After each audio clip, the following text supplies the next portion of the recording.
Good morning, students. Today's lecture is based on developmental patterns among the metazoans. As you very well know, कि metazoans are animals which are multicellular. Today we are going to study how they develop from embryonic to adult. So, if we study about the metazoan development pattern, we'll see that evolution जो होता है students, that is never in a straight line. There are several branches, like we have a tree and the tree has a common trunk. एक पेड़ का एक common तना होता है और उसमें से खूब सारी ब्रांचेस निकलती हैं. उसी तरीके से अगर हम मेटाजोन्स जो कि मल्टी सेल्यूलर एनिमल्स होते हैं, राइट फ्रॉम पोरिफेरा से लेके वर्टिब्रेटा तक, उनका अगर हम डेवलपमेंटल पैटर्न देखें तो उसमें ब्रांचेस आती हैं. अगर हम मेटाजोन्स को देखें तो स्टूडेंट्स उनकी 3 मेजर ब्रांचेस होती हैं. और वो 3 मेजर ब्रांचेस कौन सी हैं? डिप्लोब्लास्ट, फिर ट्रिप्लोब्लास्ट जो होते हैं वो प्रोटोस्टोमिया एंड ड्यूटेरोस्टोमिया होते हैं. तो एक ब्रांच आई डिप्लोब्लास्ट की और दूसरी आई ट्रिप्लोब्लास्ट. ट्रिप्लोब्लास्ट 2 में डिवाइड हो गए, protostomia and deuterostomia. We'll study this students. हम देखेंगे कि कैसे ये डेवलपमेंट हो रहा है. हम अगर देखें तो मल्टी सेल्यूलर एनिमल्स जो हैं वो पोरिफेरा हैं. ये जो मल्टी सेल्यूलर एनिमल्स पोरिफेरा हैं, फिर उसके बाद हम देखते हैं कि 3 जर्म लेयर्स आई. ये ट्रिप्लोब्लास्ट, ये तो डिप्लोब्लास्ट ही हैं. 2 जर्म लेयर्स और इनमें रेडियल सिमेट्री होती है, इनको रेडिएटा कहते हैं.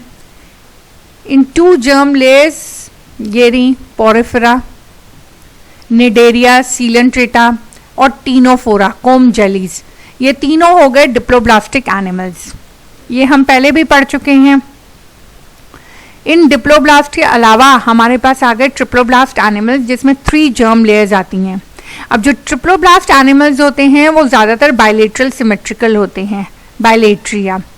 ये जो बायलेट्रिया या बायलेट्रिकल सिमेट्रिकल एनिमल्स हैं, हमने पढ़ा डिप्लोब्लास्ट जो होते हैं वो रेडियल सिमेट्री होती है उनमें, उनको रेडिएटा कहते हैं.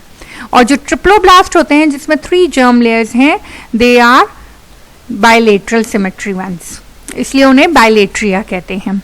Now they are divided into 2 sub groups. If mouth develops from blastopore, अगर माउथ ब्लास्टोपोर से आ रहा है स्टूडेंट्स, तो उसमें कौन कौन है?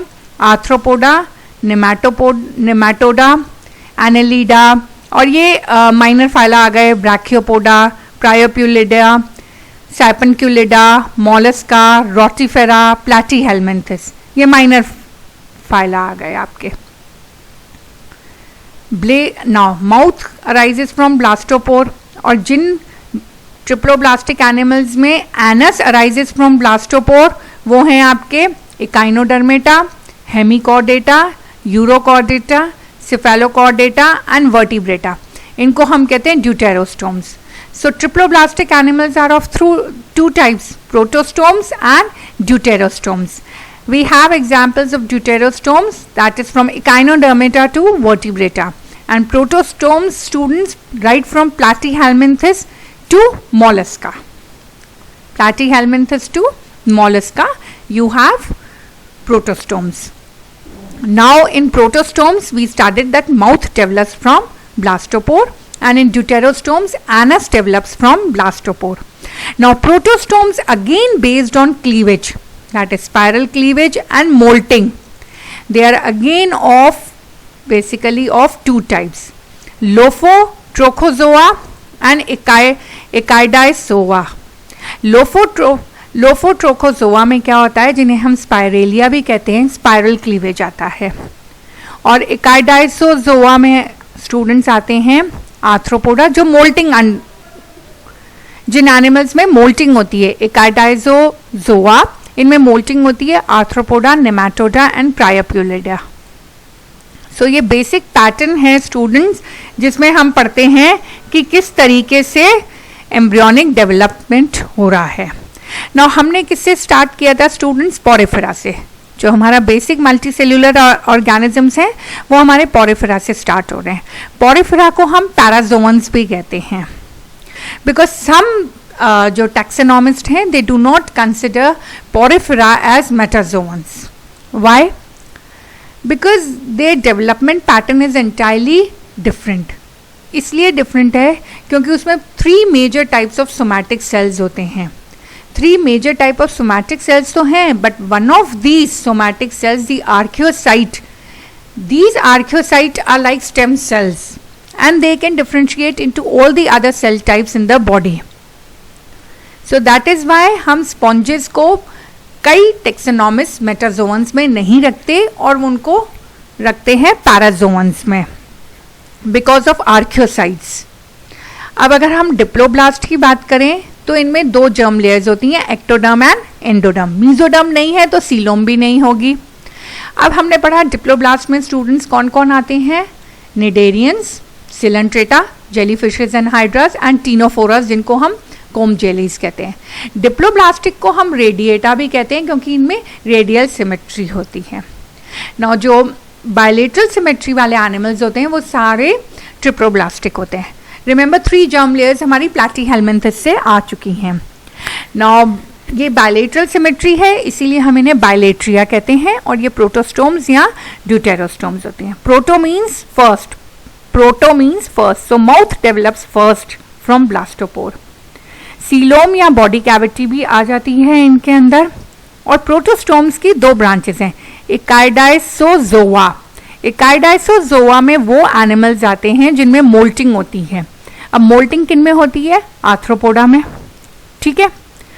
सेकेंड ग्रुप है प्रोटोसोम्स का लोफोट्रोकोजोआ. जोआ वर्ड एनिमल्स के लिए आता है. लोफोट्रोकोजोआ में क्या आता है, spiral cleavage and a common larval form and a distinctive feeding apparatus. और इसमें क्या कौन से एनिमल्स आते हैं, annelida, mollusca and flatworms. So deuterostomes जिनमें एनस डेवलप होता है from blastopore, these include the chordates and the echinoderms. Okay. Now why deuterostomes में हमने इकाइनोडर्मेटा जो कि नॉन वर्टिब्रेटा है, इनवर्टिब्रेटा है, एंड कॉर्डेट्स एंड वर्टिब्रेट्स रखे हैं? Because in deuterostomes mouth develops सेकेंडरीली and anus develops first. Okay. Also protostomes में क्या होता है, सीलोम जो होती है, that coelom is form by hollowing out a solid mesodermal block, schizocoelous formation of body cavity. जबकि ड्यूटेरोस्टोम में सीलोम कैसे बनती है, जो मेसोडर्मल लेयर है उसके पाउचेस बनते हैं और उन पाउचेस की एक्सटेंशंस की वजह से इंट्रोसीलस सीलोम बनती है. शाइजोसीलोम का मतलब होता है स्प्लिटिंग. मेसोडर्म लेयर 2 में स्प्लिट हो जाएगी और बीच में एक कैविटी बनेगी, that is known as schizocoelom. जबकि एंटेरोसीलोम होती है, मेसोडर्म की जो एक लेयर है उसमें पॉकेट्स बन जाएंगे और फिर बॉडी कैविटी सीलोम बनेगी. Okay.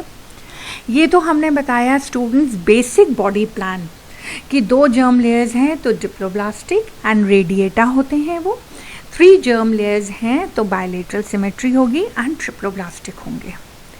Now the second most important characteristic was the appearance of amniote egg. What is an amniote egg? और ये amniote egg ड्यूटेरोस्टोम्स में ही आता है. amniote egg का मतलब होता है उसके चारों तरफ कुछ कवरिंग्स आ जाती हैं. कौन सी कवरिंग्स आती हैं स्टूडेंट्स? वी नो कि जो न्यूट्रिशन के लिए एक्स्ट्रा एम्ब्रियोनिक जर्म लेयर्स आ जाती हैं. एक्स्ट्रा एम्ब्रियोनिक जर्म लेयर्स में एक लेयर होती है amnion, chorion, allantois, yolk sac. ये एक्स्ट्रा एम्ब्रियोनिक लेयर्स आ जाती हैं. एमनियोट एग बनता है among the deuterostomes. For example अगर हम चिक में देखें, because of this amniotic egg जो वर्टिब्रेट्स थे वो वाटर से लैंड पे आ गए. We know life first originated in water only.